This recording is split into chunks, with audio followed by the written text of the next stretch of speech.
Gary and I hugged in the parking lot in Beaumont, Texas, which in retrospect probably looked a little strange, but we just asked for the Lord to give us what we needed to serve. It wasn't 15 minutes later, and Steve Carell came pulling in that black Suburban, and he goes, "Hey guys, you want 500 chickens?" Now you got to get it pretty early in the morning to get ahead of Gary, because he looked at him and he said, "Are they plucked?"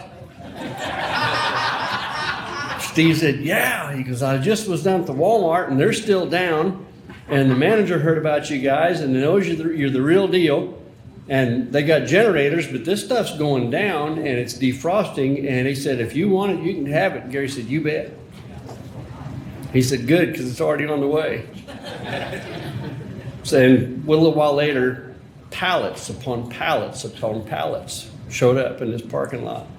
And Mercy One is a really good kitchen, but it's not real big.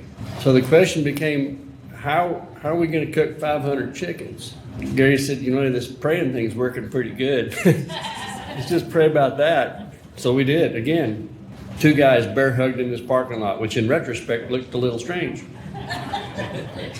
And remember, we are in a law enforcement perimeter. Nobody is getting into us. And again, about 15 minutes later, maybe 20, this guy pulls in this beat up pickup truck, and he pulls in, and how he got in there is a miracle. He pulls in and he looks at us and he said, "I got a problem." Like, everybody in Beaumont's got a problem, but what's up? He said, "Don't laugh at me."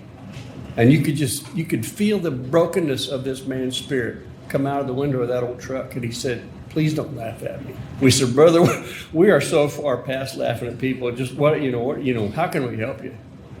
And he said, "I cook for biker rallies.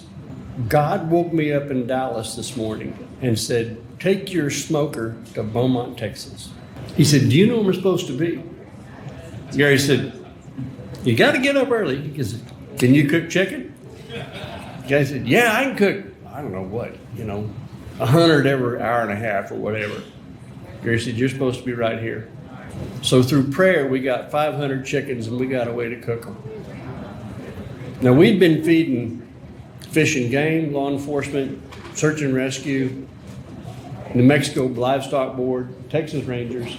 We weren't feeding enough people to feed 500 chickens to.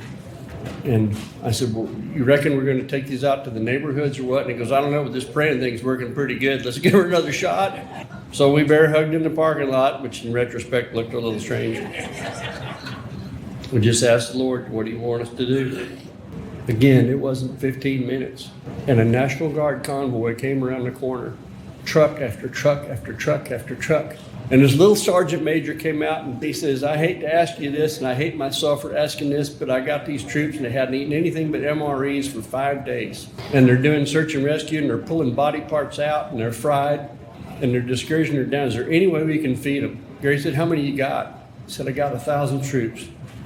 Gary just lit up. He says, "I can give them half a chicken apiece and all the rice they can eat."